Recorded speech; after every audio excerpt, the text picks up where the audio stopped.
क्या आपको पता है कि पहले ईपीएफ से पैसे निकालने के लिए हर काम का अलग अलग नियम था? कहीं 2 साल, कहीं 5 साल, तो कहीं पूरे 7 साल। आइए आसान उदाहरण से समझते हैं। मान लीजिए राहुल ने अभी सिर्फ 6 महीने पहले नौकरी शुरू की है। अचानक उसके परिवार में मेडिकल इमरजेंसी आ जाती है।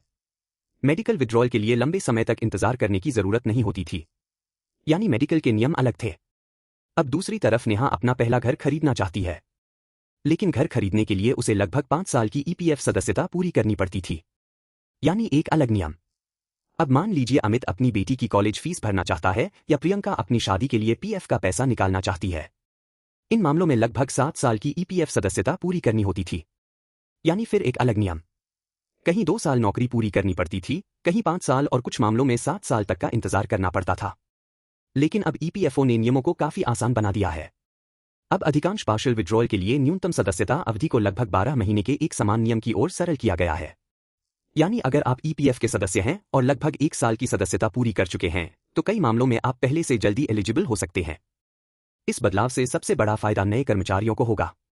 अब उन्हें कई साल इंतजार नहीं करना पड़ेगा और नियम भी पहले की तुलना में काफी आसान हो गए हैं।